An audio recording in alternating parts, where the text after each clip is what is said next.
But at the end of the day, you do the right thing. If you have a baby, you respond, you be the father, right? That's what I'm talking about here. I'm talking about a father, regardless of what the world throws at you. Yes, the world's going to throw this, and they're going to throw that, and they're going to throw this, and it ain't fair. And they treat us differently, and we got to carry this leg, and we got the whole world on our back. And I get all that, but being a man is being able to, you know what? I'm going to deal with it. I ain't running out on my family.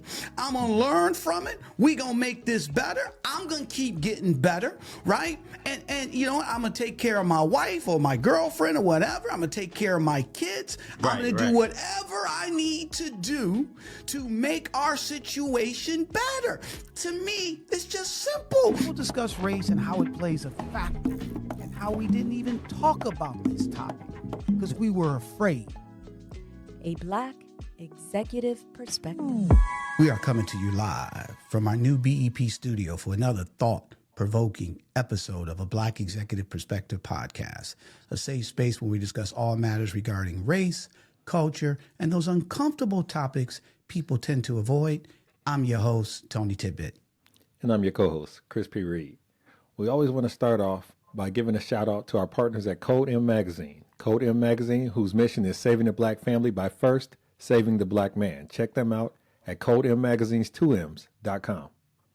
Definitely check them out. And you know what, before we go into our fantastic episode, we want to, wish a quick recovery, a speedy recovery to our brother and our partner at Code M Magazine, my man Brad Boland, who went through a little health scare, but he's back up and he's getting, God is good, so he's blessing him and he's getting his health together. So, we ask everybody just keep him in his prayers, and he's going to be back on BEP shortly. But definitely, let's all say a prayer for our brother Brad Boland, who's the president of Code M Magazine. All right, back with a triumphant story. He's going to be back with he's going to be back talking junk. Exactly. So today we're going to talk about with Dr. Michael Mauney, who's the pastor, author, and founder of the Manhood Institute. He's joining us for a riveting conversation about the Christian Manhood Pledge of movement restoring integrity, purpose, and faith in men across America. From its origins on Father's Day, believe it or not, in 2024, to its national impact in barbershop, schools, and churches, we're going to unpack how this spiritual blueprint is reshaping manhood for a new generation. We'll also discuss legacy building, mentorship, accountability, and why reclaiming biblical manhood is essential to healing families, communities, and culture. Before we take this dive, let me give you a little background on Dr. Mauney. So Dr. Michael D. Mauney is the founder of the Manhood Institute and author of the Christian Manhood Pledge. He is a pastor, he is a father, he is a speaker, he's a community leader, and passionate about empowering men with purpose, integrity, and faith. He's a proud graduate of North Carolina A&T, as well as the Samuel DeWitt Proctor School of Theology at Virginia Union University. Dr. Mauney brings both academic depth and his grassroots connections to work each day. Dr. Mauney is proud to be a lifelong advocate for spiritual growth and cultural healing in the African American community, as well as a distinguished member of Kappa Alpha Psi Fraternity Incorporated. Dr. Michael D. Mauney, welcome to a Black Executive Perspective podcast, sir. Thank you for having me. And the intro said it all, what I'm about, beautifully said. My passion is empowering men to be better, to be men that God called them to be. That's what's up. So let me ask you this. Tell us a little bit about where you're currently residing and a little bit about your family. I currently reside in Fairfax, Virginia. Live with my two sons, a divorcee, and have one son. He finished North Carolina A&T. He players Kappa Alpha Psi. Aggies. Legacy, yeah. So, and then my second son, he's a senior at Penn State. That is awesome, my friend. And again, we're so happy that you're here because we're going to talk about a very important topic. And so based on that, you have a lot going on. I mean, to be fair, you're chatting, you're building this platform for a nationwide, awakening, I should say, in terms of when it becomes of men, taking that walk and what you're going to walk us through. So Dr. Mike, listen, I mean, you're a busy man. you're out. This is a nationwide awakening that you're undertaking. And so I know you're very busy. You have a family. Why did you want to come on a Black Executive Perspective podcast, talk about this topic? For one, to promote the book and get the book out there and let people know about it, that it's available. And then two, make them aware of the Manhood Institute and where we plan to go from there. Awesome, my brother. Well, look, I'm glad you're here. You sent me the book. I read it. I loved it. So you ready to talk about it, my brother? I'm ready to talk about it. All right. I see you chomping at the bit. So let's talk about it. Yes, sir. So let me ask you this question. So about a year ago in June, there was a seminal moment that fostered this idea, and it happened to be on Father's Day. Can you give me a little bit about what inspired that and how that came about? I know it seems like a year is a long time, but I'm sure it's flown by for you. But what kicked this thing off in your spirit? Yes. So what happened was I wanted to do something a little bit more than have a enormous Father's Day. I wanted to challenge the brothers at my church in the ministry, which we call the Man Cave. I wanted to give them something to go a little bit farther than what we normally do. So I wrote the pledge. And then what happened is I had a couple of copies left over. I took it to work and shared it with some of my friends, shared it with some of my fraternity brothers. And the one thing that I kept on hearing is we need something to help us keep this. So at that point, I started writing the book. Wow. Okay. That's So awesome. so you gave the people what they wanted. But what was the thing that got you inspired to even do this in the first place? Or was it spur of the moment, or did you have something gnawing at you in the back of your mind? Well, here again, the way that I try to do ministry at this church is do something that's not what you call churchy, right? Something, because through my research, I found that men, they don't like the current church. There's a couple books I could reference. Oh man, I can't get it out. I'm sorry, guys. That's all right. He just passed. Kawanja Jufu. He wrote a book. Morrow. He wrote a book, and all of them had these reasons why men didn't go to church, and the number one was hypocrisy. So I say, you know what? We got to start meeting men where they are and get them into a comfortable place. So anything I do with the ministry, I try to do it where, because I got the men in the church. I don't have to worry about them. But for guys outside of the church, we got to do different things. And this was one thing that I built, and it is really built to help guys within the church for in reach. But then once you train them up, the plan is to go out a situation like one-on-one. Go get your friend. You ain't got to bring them to the church. Work it from your home. Work it from the barber shop. Work it at work during lunchtime. So that's the goal. That's the goal. So let me ask you this, though. And I'm piggybacking off Chris's question real quick. Talk a little bit, because obviously, like Chris said, something inspired you.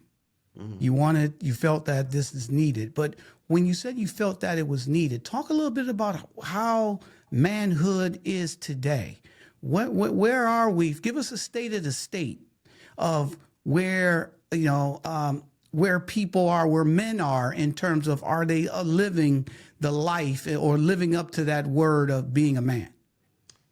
Well, I guess what I need to do is take you back a little bit. Yeah, let's go back, buddy. Let's go back. My dad was an absentee father. So my mom raised me, and some of my uncles became the men.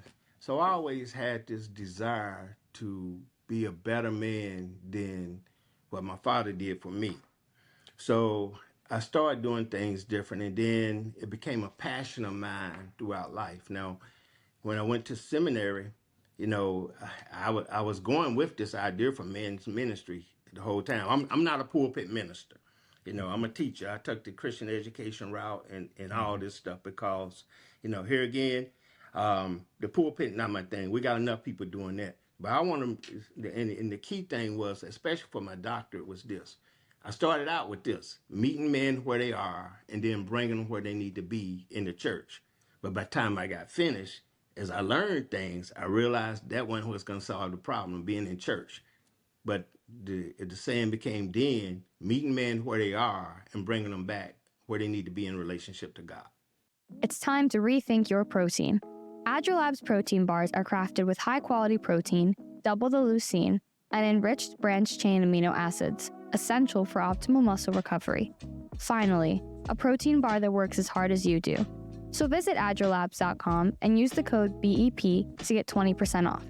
That's agilabs.com, promo code BEP. So my platform became making a godly man, godly father, godly husband, and godly community man. And I said, hey, if we can teach our brothers that, then we can get back to what God designed them to be. Got it. Tell me, a little bit about when you shared this, what was the initial, reaction from the men in the congregation? Oh, they love the pledge, and they. But the main thing they were saying is, how do we keep these? How do we go about keeping these?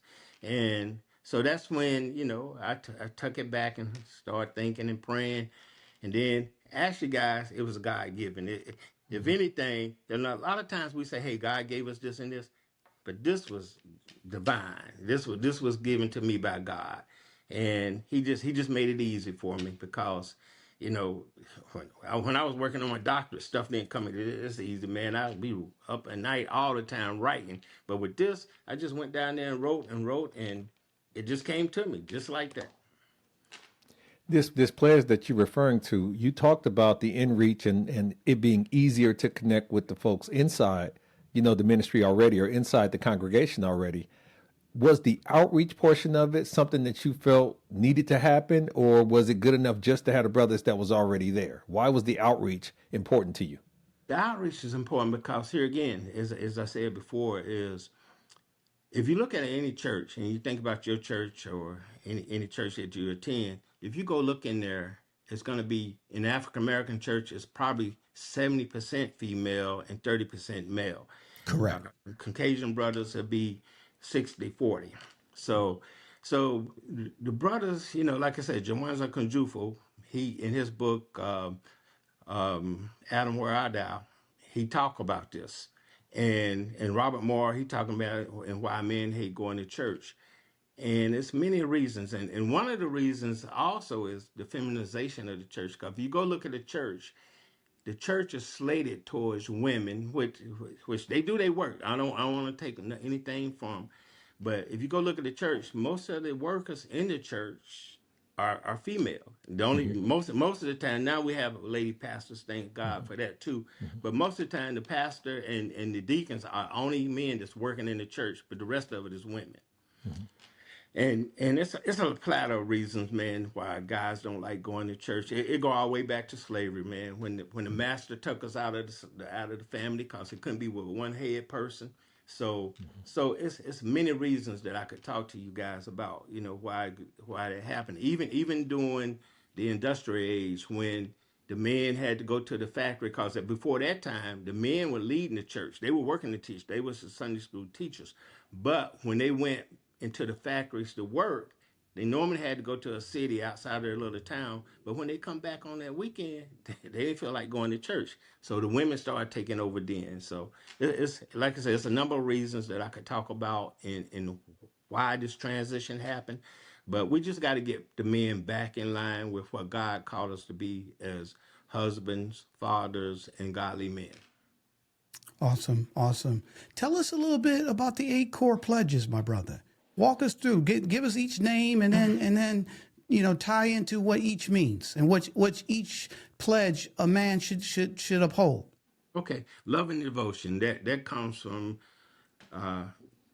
what Jesus said about the greatest commandment: love God with all your heart, all your strength. Likewise, love your neighbor as yourself. So that one come from there, and there's three areas that you love. You love God, you love your neighbor, but most of all, you gotta love yourself. Not in a self-righteous way, but in a positive way. So that's what that one about. Diligence and prosperity is about working hard, serving your community, businesses, and stuff like that. Protection and love is protecting your family and keeping everything in line. defender of childhood is making sure that our children are receiving everything they need for us as a man, the education, the love. One thing brothers don't understand is, and I've been hearing this a lot when I work with men, and matter of fact, my pastor, he said that all he want to hear from his father is that I'm proud of you. You know, I don't have brothers that did have a father in the house.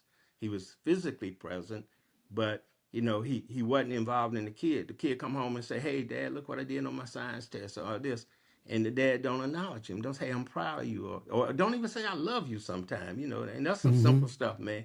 Just say, "Hey, you know, your child, be present in their lives, active in their life, and say, I love you." That's the defender of childhood. Respect and honor is how we treat our women. You know, God blessed us with our queens and our sisters.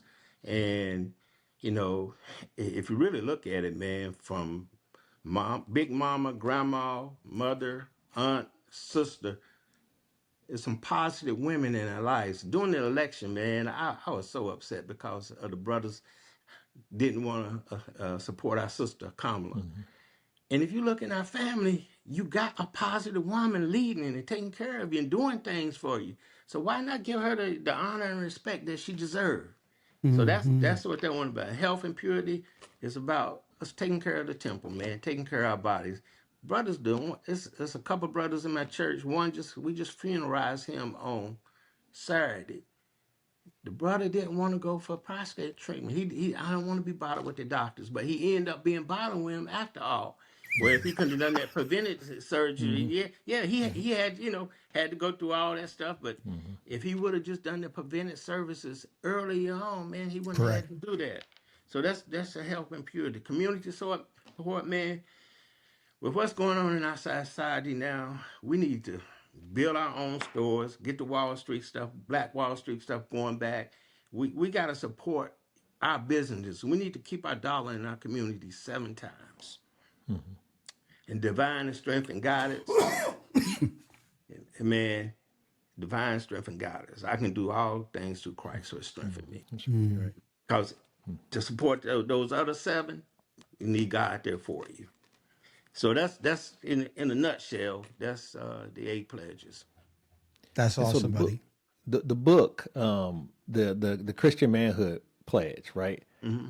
You stated that you were inspired to do it for brothers to bring brothers back to the church, but you also talked about the feminization of churches. And to be honest with you, you know, we're keeping it real. Majority rules, and the large percentage of people at the church are women. So how have you in this last year ingratiated the women into the idea of men coming in? Because I know I talk to brothers all the time, especially like athletes, right? So I talk to athletes and they talk about when they in their careers, they on the road and the mom's taking care of the house, the kids, the bills, this and that. But when they retire, they come home and they in the way. You know what I'm saying? Right. Because the house has been set up based on what the woman rules are. So how do you get the women to accept the men's place back in the church? Because in my lifetime, women have always been in charge and ran everything. Like you said, all of the decisions that was really being made by a woman. So now how do you get these women to accept the right of the man being able to come back and take his spot? Hey, believe it or not, there's more women that's sort of buying the books for their spouses or some men in their life because they understand the women, you know, here again, we need to step up to the plate because of multiple reasons. Like I said, slavery, Jim Crowism, all these reasons that we had to push the black men down. You know, those are the reasons that kept us from being the men that we should be in our lives, even within, not only within the church, because my pastor and myself, I believe this. If you're a man and you come to the church, then you're the priest of your household, meaning that what my pastor or I say doesn't come secondary to what because you're the priest of your household, and that's how it should be run. You know, my pastor, the women come to him and say, "Hey, pastor, you know, my husband doing this and everything. What should I tell him?" My pastor said, No. Hey, you haven't come to see me, and I'll talk with him. And then I tell him, you know, hey, this is how you be the man of your house. But it's not for me to tell your wife what to do in your house because you're the priest. So we got a lot of work to do, man. We got to break down a lot of what I call what sometimes they call it the white man religion, talking about how we receive religion. But we receive religion, man. It started out as slave religion, meaning that the slave would drive the master and his family to the church and everything. But then he couldn't go in the church, but he would go to get on them buckboard, put the buckboard by the window, look at the window, see what's going on in the church, take it back to the slave car like a mockingbird, repeating everything without understanding everything about Christianity. And that's what we had over the years, and the churches, no fault to their own, because we didn't have the educators now, but now we have the brothers that can study the Hebrew, the Aramaic, and the Greek. So now we have a better understanding. Just like they use Christianity to keep us enslaved because they told us the wrong story, but now we can go read ourselves and see that it's a different system. Right. So, oh, go ahead. Finish your thought. No, so what I was going to say to your point about what we're going to do to get the men back and the women in the church, well, if they, you remember what I said earlier about, I said first meeting men where they are, bringing them back to the church, but then I said meeting them where they are and bring them back in relationship with God. Yes, right. If they got that relationship with God as a woman or a man, then that stuff not going to matter. Right. Number one, thanks for sharing all that. Listen, I love the 8 pledges, right? But we're talking centuries of behavior that, right off the bat, ain't going just immediately somebody say, I got it, and they start implementing it, right? And as much as I know God gave you this, there's been others before you, and there's others right now, to your left and right trying to do the exact same thing, right? Right. And so I want to dive in a little bit deeper to the 8 pledges, because you went through them, but I think that there are, do you have them in, let me ask you this question first. Do you have them in order in terms of where they need to start? That's the first question. Right. Because the first one is about God. That's the first thing, love and devotion. And then the last one is about how to keep the other ones going. Okay, got it. Because the reason I'm asking, and when you shared your story about, you didn't know your father, I can relate because I was the same way, right? And when you grow up without that, and a lot of times, you don't, and again, I only can speak from my experience, but I didn't walk around and say, I ain't got no father. All right. I just, dealt with life, right? And act like it was no big deal. Okay. And my mother, but then, when you look at the little bitty things, or I couldn't talk to my mother about certain things because I needed a man to chat with, right? I felt uncomfortable talking to my mother. I didn't say, Mama, I need a daddy. All right. I just didn't talk. Okay. But when I was with my Uncle Willie, okay, I would chat with him about everything, right? I felt comfortable, right, around another male figure. I had somebody I could look up to, right? I can have somebody that could teach me and hear me, and I could just sit back and listen to them, and it just made me feel comfortable, right? Not that my mother didn't do all that. She did all that and more, right? But at the end of the day, I wanted to gravitate to a male, all right? Now, the reason I'm asking you, I asked you, are they in order? Because one of the things I feel that before you can do any of these, and I want to hear your thoughts on this, right?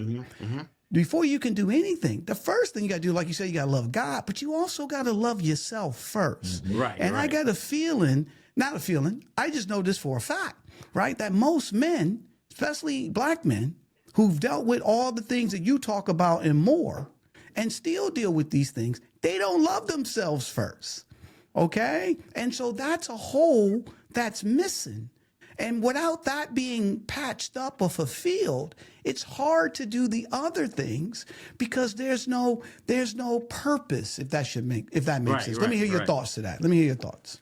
Well, you said a mouthful, because in the way that I say that what we got to do with this, and remember, I put barbershops and other places, the fraternities and everything. I want this to work in the church, but I prefer it to work outside the church. In those places. And I prefer it to work with the men that you just talked about, the uncles, the barbers, the community men, the leaders and everything. what we got to do, we got a big problem. And to solve that problem, we got to deconstruct all the mess that's done from slavery up to Jim Crowism, up to now the mega stuff. Mm-hmm. We got to deconstruct all these things. And what you said about the brothers, nah, man, you can't see yourself as they have defined. You've been defined by somebody else, but God has defined you by in another way. Mm-hmm. And the first thing is that you are important. You are somebody. He made you in his image. And if he made you in his image, then you're not these other things that other people put on you. Lazy and all the stereotypes that's out there. We got to define that. It's sort of like the Million Man March, man, here again. Farrakhan and them, they were right on the point. The only thing they didn't have is an action plan. No follow-up. No follow-up. That's the only thing. So now it behooves myself and others that's wanting to do this work.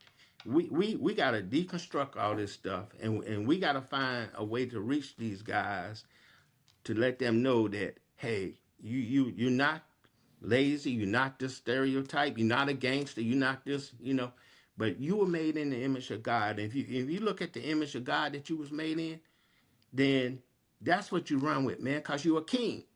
Mm-hmm. You're a king. Mm-hmm. So we got, it's a lot of work. This one book ain't gonna do it. And right. But this is one thing, Tony, I do believe that we need to do. I was talking to Cindy about this earlier today. We need to come up with a systematic way, a playbook, not just for working on demand, but in our community and what's going on right now, guys. We need to come up with a systematic way of doing things. For instance, if the Kappas is leading a program to teach young boys, the Alphas and the Qs should be doing it too. And not only that, 100 Black Men. We need one playbook that sort of like what they did with 2025. We need to come up with a playbook where the whole community know this book. Matter of fact, I think I told you last time, if you go to a wedding, man, and all of a sudden boots come on the ground, everybody gonna get out there doing what? Dancing? They're gonna get out there. Everybody gonna know the dance. Right. Even the ones like me that don't know how to do it. I know what's gonna happen and what's gonna go on. Mm-hmm. We need to somehow transfer that into working with our people so they can know, hey, about being what does it mean to be a positive man, a good husband, a good father? What does it mean to support Black businesses? All on the one same page, systematic, something that, if I pick it up in my church, you three gonna pick it up in your church, and we know what to do with it. Mm-hmm. And I know I'm making it sound easy and everything, but that's what we got. We need to build some think tanks, man, get the people together, bring all these organizations, the sororities, the fraternities, the churches, 100 Black Men, NAWCP, the National Urban League, come together just like they do with NATO over in Europe when they come together and want to attack something. We have the same means, man. We done this before. We done it with the churches early on when we were coming up when we couldn't go to the PWIs. We built our own colleges. We build our own banks and businesses, and insurance companies. How come we can't just bring all our stuff together and do that? As a matter of fact, I told Nick, God be giving me some stuff, man, but he gave me this, a nation within a nation. Y'all get it? A nation within a nation. Mm-hmm. And that nation that's within that nation is us, having our own banks, our own credit bureaus, our own everything, our own stores. That's how we do this. And then as far as the Black men, man, like I said, we got to just deconstruct what they, even from the religious perspective, we got to just turn this thing around in a different way. You had stated before that we working against centuries of psychology, and one of the things that we are as Black men is competitive. Mm-hmm. We are very prideful. Right. We are highly motivated. Right. And excited to perform and do our best. But I talked to you about this earlier about the women's perspective of it and the nurturing of a woman. I can tell you this, and I'm gonna speak personally for me, and I know Tony enough to know this as well. One of the greatest motivators throughout my entire life was what a woman thought. Exactly. And trying to track this woman down and keep this woman happy. Right. And or keep her happy, right? Absolutely. Exactly. Thank you. And so the reason, if you could get a woman in a cardboard box, you wouldn't buy a Porsche. Right, You do right. what you need to make sure that woman is attracted to you, because that's natural, that's instinctive Right, to draw right. that proliferates the species, so to speak.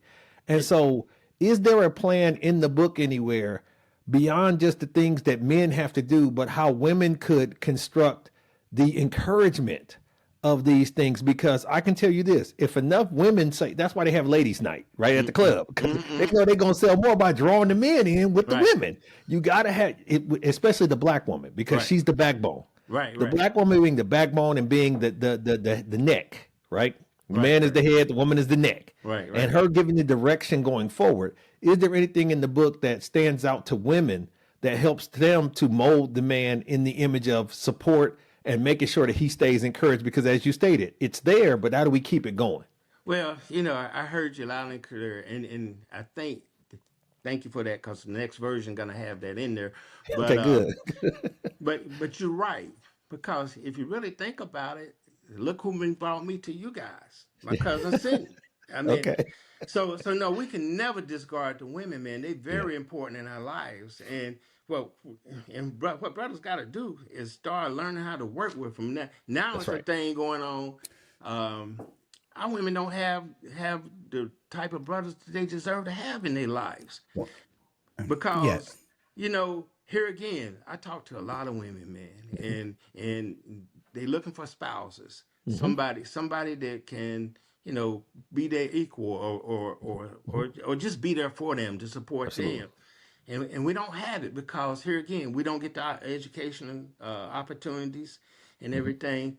But technically, it's more than this book can address. Gotcha. Yeah, doing yeah. that, 'cause Exactly, exactly. We got. That's what I'm saying. We really got some work we need to do with ourselves. I think Tavis Smiley used to have the Black America. Well, Yeah. we need that, but see, it can't just be this and that. We got to come together as a collective.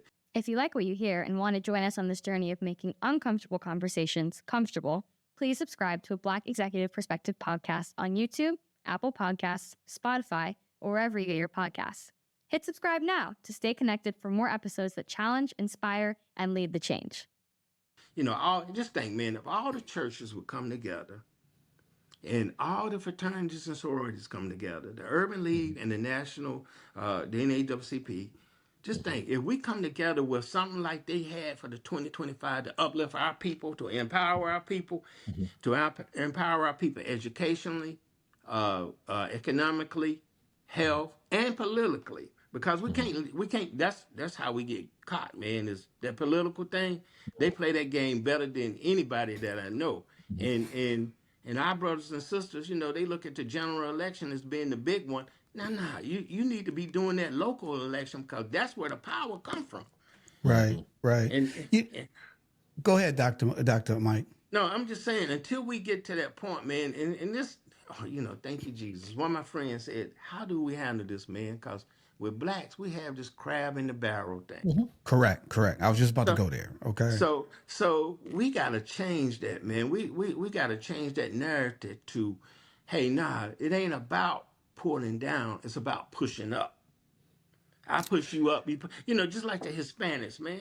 They come over here, get one house, put 3 families in, pay that house off, and then the other person go buy a house, and that's how they do it. But we won't do that. But we used to do that. But studies show recently, especially for our culture, and I'll use this as a broad analogy for anybody that's listening in our audience. The reason why black folks don't play Major League Baseball, as talented as we are athletically, is because of the patience aspect of it. Mm-hmm. I can have my nephew go to the NBA at 18 and get that check immediately. Right. Or I can have him go to the MLB at 18 and be on the summer league for the minor leagues, riding buses, staying in hotels, and 5 years later, he could make it to the big leagues and make a whole bunch of money. We don't have that 5 years later patience, because we are so microwaved into, I need mine right now. I need this bag.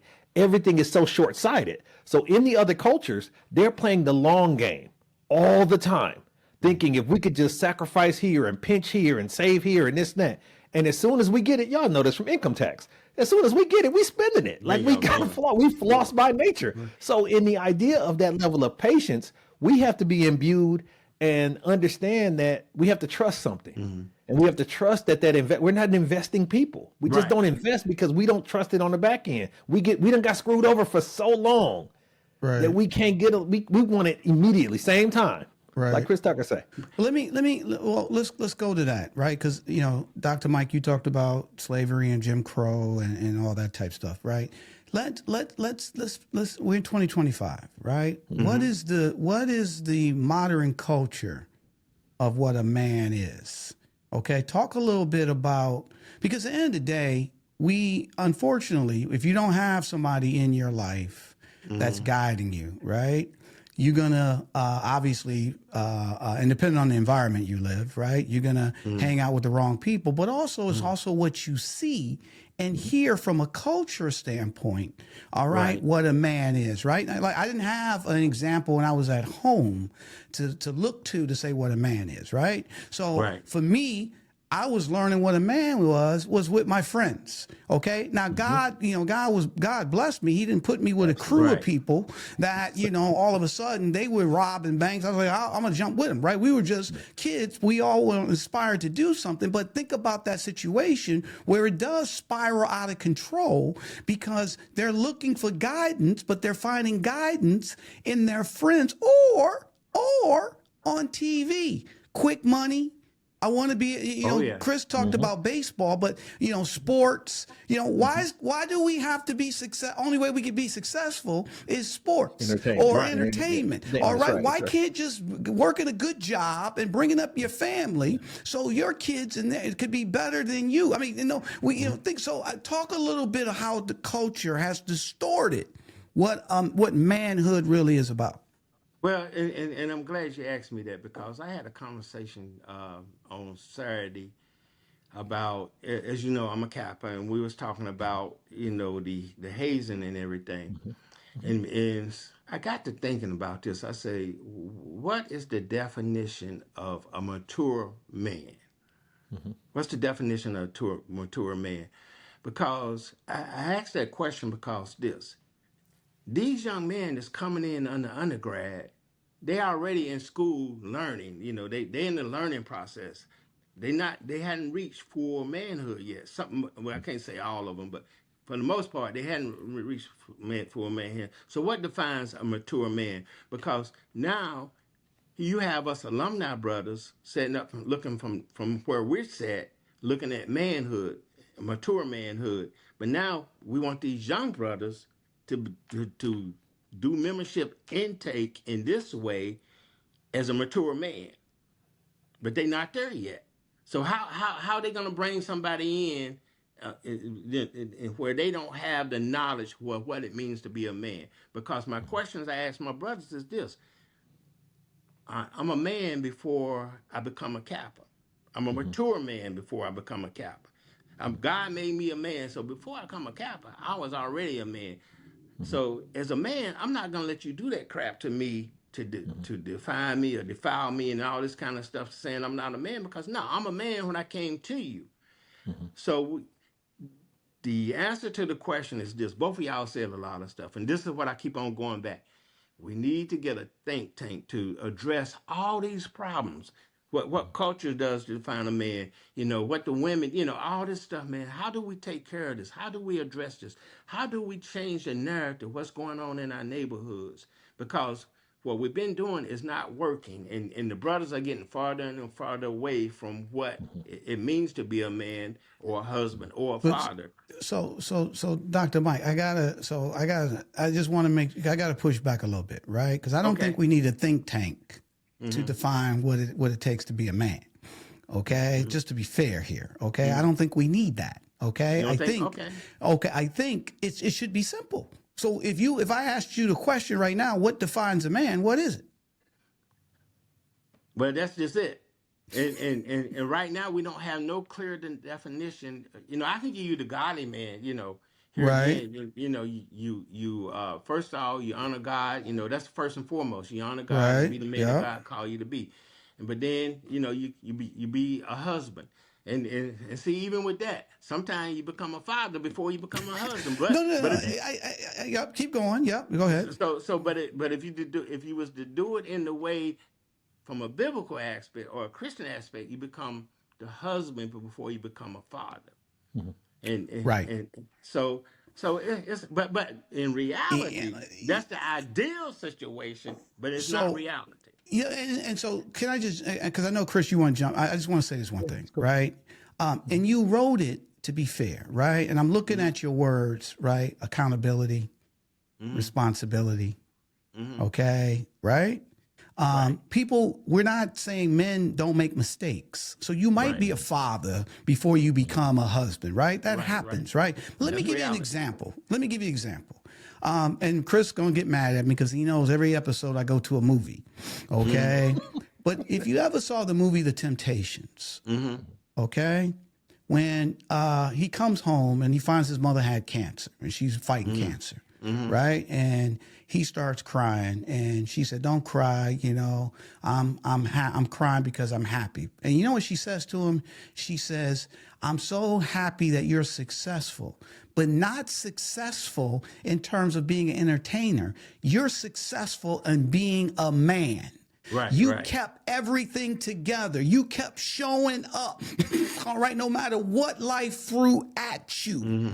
Okay. You kept making it happen. You're successful as a man. You see my point here? Right, so that's accountability, responsibility. That's love, right? Unfortunately, we have some kids that's 16 years old and they're running the household, right? And some of them, to be fair though, some are responsible. They're making sure their kids, their son, their brothers and sisters get up and go to school, right? So they're doing stuff that people that's 25, 30 years old not doing. All right. All right. Because they may even be making money, or they may be a Kappa, or they may be whatever, but they're not what I would call, they don't have they don't understand what a man really is. Go ahead, Chris. Oh man. I mean, my mom kind of made it simple for me when I was young and I didn't have a father in the home. And one of the things that she said is when you can be financially responsible for your own stuff and be emotionally responsible for your own actions, no matter how chronologically old you are then an adult. And so think about tennis players who make millions of dollars or whatever, and then they buy the family the house and they, this and that. They're still childlike in their ways. But I think everyone has a dynamic of when they become that adult, and it's not chronologically the same. My daughter's 11 now, and she's going through this thing where she wakes up and she has leg pains. Tony, you know this because you got, tall girls. Right. She has leg pains, and then my wife is like, we need to take her into the prompt care. We need to no, that's just growing pains. That's just growing pains. And so I'm wise enough. I'd had a grandma that, we didn't run to the house, but we didn't have that kind of insurance. But you understand there's this level of discomfort that comes with growth. Correct. There's a level of discomfort that comes. So sometimes the growing pains of being a man comes at different time for people, but you need to have those brothers or that coalition. Tony, I'm gonna push back on this. That coalition of brothers that tell a dude, this is not abnormal. This is okay that you having this type of difficulty, that you didn't do the money the right way this time, or that you put an investment in this home and it bottomed out or whatever. We tend to go from 0 to 60 on a lot of our mistakes. And I'll go back to this. Women don't help it because they cast us with this wide net of all dudes ain't this, all dudes ain't that, because they had one bad apple. Right. The whole orchard is tainted, but they're not moving to a different orchard. They just talking bad about the orchard in which they live. And that kind of stuff resonates in the spirit of brothers. And I talk to them all the time. I have brothers that's in my council that I'm telling them, and I got a cat just hit me yesterday. His birthday is coming up. He's going to be 41. Birthday's coming up next week. And he's like, yeah, I'm married. He's married, kids and all that. But he's still going through the growing pains of being a black man. It's a lot on us from a society perspective. It's a lot on us from a religious perspective. Where do we fit into the church? Because as you said, the church is now pretty much run and operated by the ladies. Praise God for them, because it wouldn't have made it this far without them. But we're trying to figure out, it's like double dutch. We bouncing back and forth trying to figure out, when do I be sensitive? When do I be tough? When do I be this? When can I take chances with the money without her being on my bumper about it? Making this investment in my career, in myself. And when do I save and play it safe to make sure that we have a nest egg for later? All of that stuff is interdependent. And so this is you have a book that's talking about something that's so difficult, So because of so much time. But let me just say this though, because and then I see again. This is why you wrote the book, right? So we can have these conversations, right? Because it's so interdimensional. It's peeling back an onion. You can go a million ways. I try to keep things simple. Okay, to be fair, because nobody remembers, when you start making things complicated, simple. Responsibility. You wrote it. Accountability, right? There's always things that's going to go wrong. There's always relationships that may not work out. All right. There's always somebody that wants to go left and the partner wants to go right. Right. But at the end of the day, you do the right thing. If you have a baby, you be the father, right? That's what I'm talking about here. I'm talking about regardless of what the world throws at you. Yes, the world's going to throw this and they're going to throw that and they're going to throw this and it ain't fair. And they treat us differently and we got to carry this leg and we got the whole world on our back. And I get all that. But being a man is being able to, you know what? I'm going to deal with it. I ain't running out on my family. I'm going to learn from it. We going to make this better. I'm going to keep getting better. Right. And you know what? I'm going to take care of my wife or my girlfriend or whatever. I'm going to take care of my kids. I'm going to do whatever I need to do to make our situation better. To me, it's just simple. It doesn't have to go into all these other things. That's just my thought. And Brother Tony, that's what we got to duplicate. What you just said in yourself. You know, we got to duplicate it because some brothers don't have it. You know, here again, I have cousins. I can think about a lot of people in my family that was in the same situation. But God touched me in a special way to make me not want to go down that repetitive path. And as you guys were saying something, and I'm going to say this real quick, but I want you guys to go check this out. It's something that 60 Minutes did a few years back in the 90s about these elephants.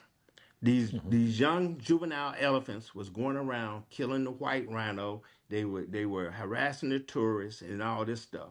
And so they started doing an investigation on why this was going on. So what they did and went back previously, they had killed off all the male elephants for their tusks, the ivory.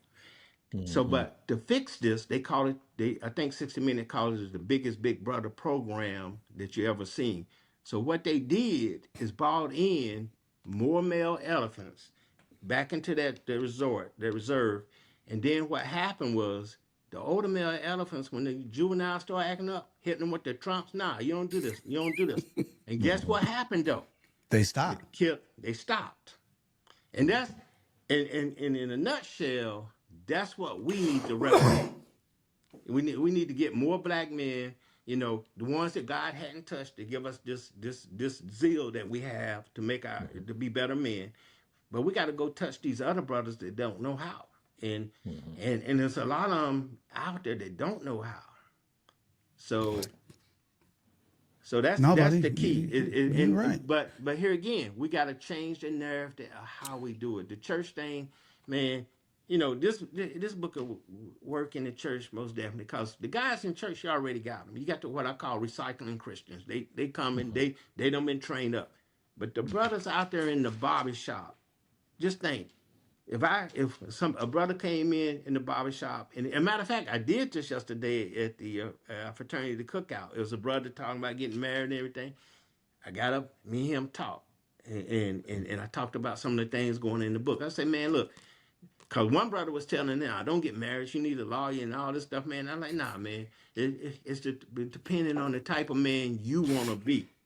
You know, I say it's this thing called one flesh marriage, where the two of you become one. You living for her purpose, she living for your purpose. You know, you working together. And then that's the key word I told him. I say, brother, is now I'm divorced, but I'm divorced because I didn't have nobody to tell me it's work. Actually, it's even better. We even got to do better than that, brothers.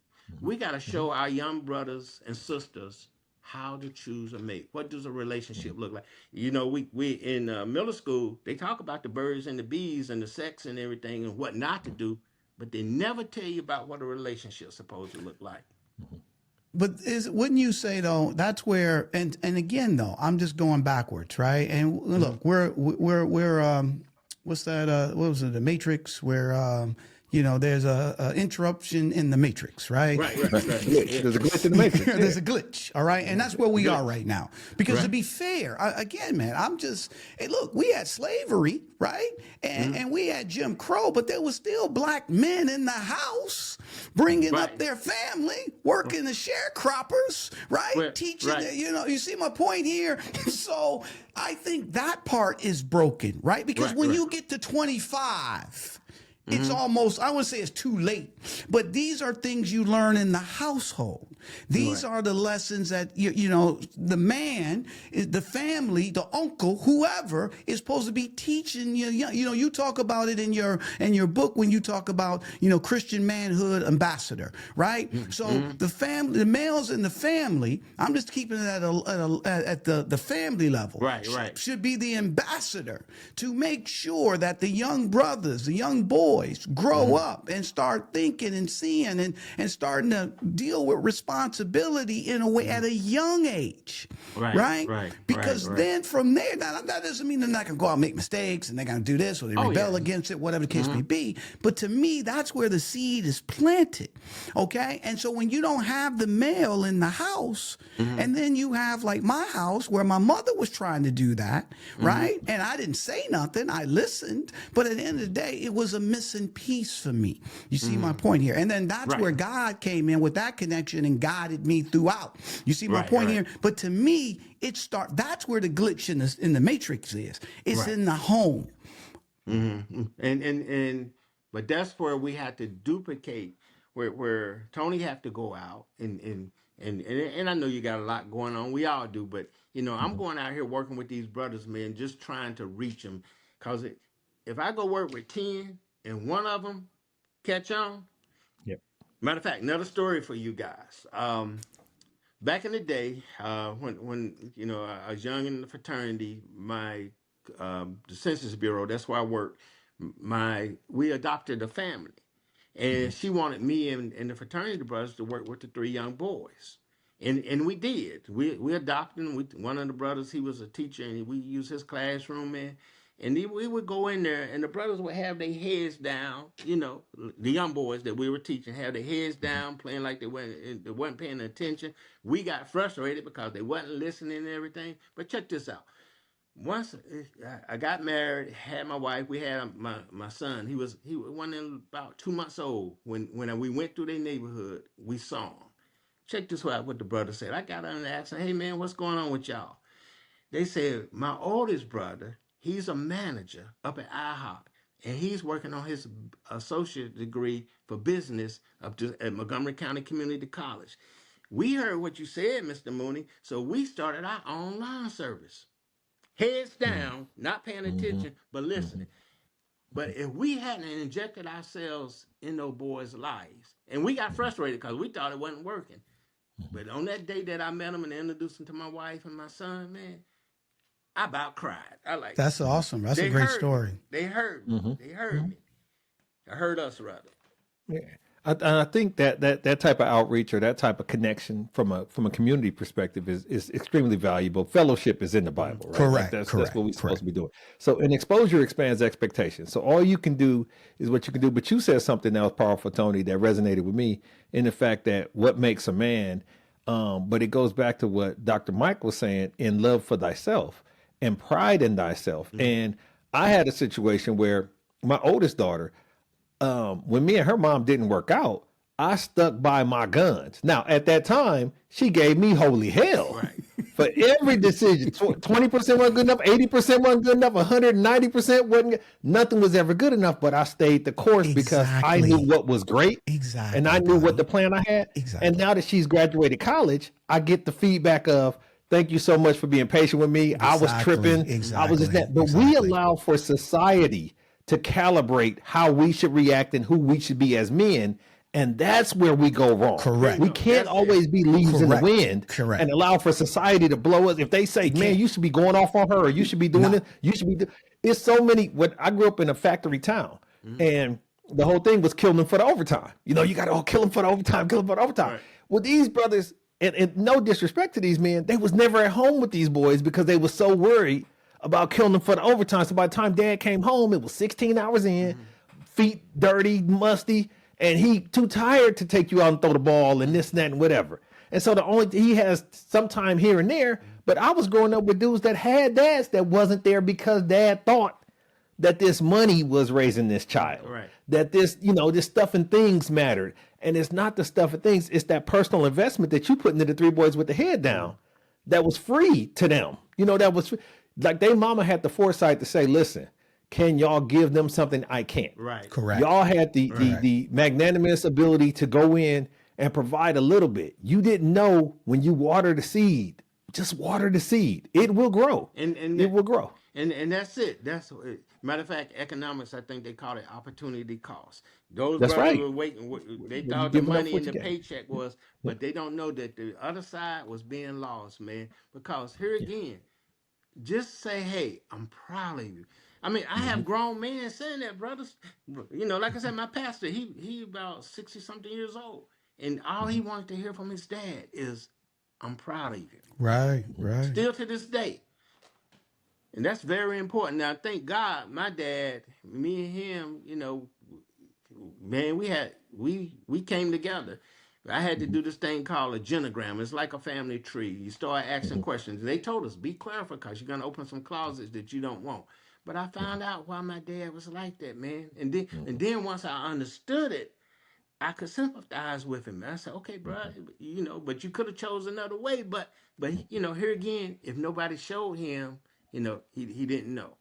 And that's fair, right? And that's Right, where we right. need to, right? And look, so here's the thing, my brother, and I definitely didn't miss what you were saying, right? Is that we all need to be mentors, and we all need to, wherever we are, right? So if it's the barbershop, or if it's on the corner, or if it's at the Right. grocery store, right? Or wherever, right? Is that we need to have these conversations, and we need to take these young men under our wing. And to your point, they may seem like they're not listening, right? Right, But right. seeds are being planted. What did God say in the Bible, right? Some seeds will go in shallow water, Oh, yeah, some yeah, will yeah, fall on Go stone, ahead, preach. but some will go in the fertile ground, that. right? And so the bottom line, you just don't know, right? So I Right. totally get that. So speaking of that, my final question for you, my brother, how do you see, this book changing, this, and like you said, it's going to need more than this book. So let's be Right, fair, right. right? So Right. I'm not trying to make you Moses here.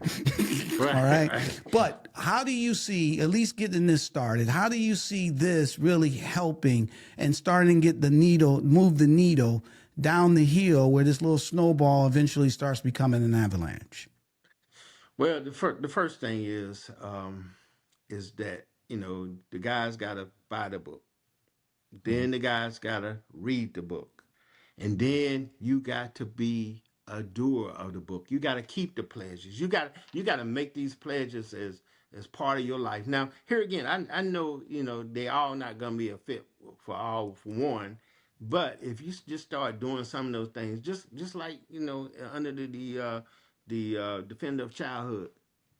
Baby, how did your class go today? Oh, you made this? Just those simple words, just showing attention, and for the boys and the ladies, man, and the girls. So that we just gotta love people, cause that's what all humans want, man. They want to be loved. They want to be cared for, especially if you're a father or a mother. There's no question. There's no question. That's it simply, and then promote the book. Promote the book, get it out there, share it. And not only that though, just like we just said earlier, Tony, hey, if you see a young man or somebody that's having questions, or somebody that you work with, matter of fact, it's a young man that I work with, and I'm like, why this brother not? Because he's like in his maybe early 30s. I said, why this brother so taken with me? And everything, and he's a brother, man, in a mixed marriage, doing well, got his own business and everything, but he started believing in some of the stuff that I was talking about, man. Matter of fact, a lot of the Job and the Daniel and Joseph stuff, me and him be taking our walk, and we would have conversations. I said, okay, I know, because he asked me about faith one day. So I started talking about those three guys, and it came part of the book. I love it. But I bonded with this young man. Now he got another brother in there, and he's Caucasian, and he's a little skeptical of the church. But he sent me a text the other day. Hey, guess who's talking to me about God now? So that's how we do it, man. One on one. And that's the accountability thing, man. Yeah. That's what I'm saying. One on one. You don't need to be up in a small group study. That's good too, but this book is not meant to be read alone. It needs to be with somebody so that accountability partner can say, hey man, look, have you done this?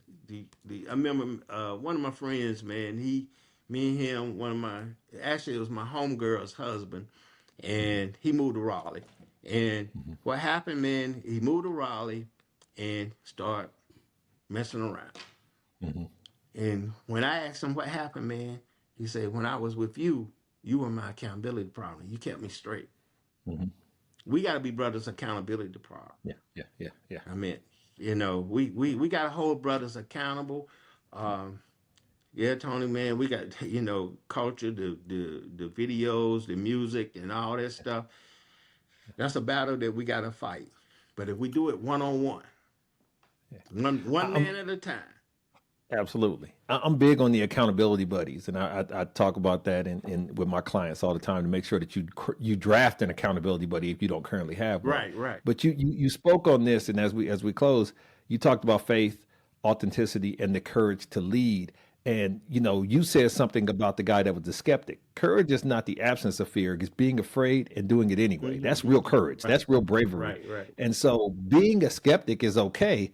But you have a responsibility to look into things that lead your heart and look into things that could make you better if you have a desire to grow. And I think that this book helps in that and helps with those types of conversations. So more than anything else, I appreciate you for helping getting the conversation started when you wrote this book and keeping it in top of mind that we have ways to go and God is not finished with us yet. Oh, yeah. And this could help us get to that point. Oh, yeah. Man, what I envision one day, brothers? What's that? I just recently, Prince George's County Commission on Fathers, Men, and Young Boys awarded me a fatherhood award from my two sons. And when I received it, I said, you know what? I see this award as being given to me from 10 years from now. Because in our community, I'm looking for fathers to be the fathers that God called them to be. Because if we change that, if you get a father, then and the father, build his relationship with God, the family got a relationship with God. If you get a father, the kid's gonna go to school, they're gonna pay attention. It's so many. We have so much power, and y'all just made me think about. We have so much power that we don't know or that we're aware of as men that we let slip through our hands when we don't be that man that God called us to be. Amen. Well, I definitely appreciate you being a fisher of men, but how could a Black Executive Perspective podcast help you? Oh, this podcast, man, help me spread the word. Let the brothers know that God has called us to a higher standard. God has made us to be fathers, husbands, and community men. And we're the chiefs of our families. The one thing I say this, I know we're getting ready to close, but we were stripped so much of our heritage when we came across the Atlantic that, the men had a different role when they were over in Africa. The tribe was a community thing. It wasn't no isolated thing. So we got to get back to what God called us to be and who he made us to be. I love it. And well, look, we're glad that you came on here, Dr. Mike, to share. Real fast, where can people buy the book? The book can be purchased right now at Amazon and Borders, right? Okay, and the full name of the book again? The full name of the book is The Christian Manhood Pledge. Christian Manhood, and you have a website as well. What's your website? The website is the manhoodinstitute.com, the full word, the manhoodinstitute.com. Got it. So we want everyone to go ahead, finish my thought. And I got one more thing coming out in October, The Journey to Christian Manhood, a pledge for boys and young men. And I'm writing that for boys. The first section will be 6 to 12, and the other one will be 13 to 17, written at Awesome. their level. Awesome. That's what's up. So make And sure you go ahead, one buddy. more note, and ladies, I'm gonna be the editor. I'm not writing it because I can't do it. But the Christian Womanhood Pledge, and the same one for the girls and young girls coming out too. But so do they get 3 for 1? Is it a coupon or something like that? You know what I'm saying? If they wanted to buy all 3. I hadn't worked on that yet because Okay. we're in the writing phases, but hopefully they'll be out before the holidays. Okay, buddy. Okay. Well, we glad that we didn't wait for you to come here before the holidays. So we really thank you coming on, spreading love, my brother.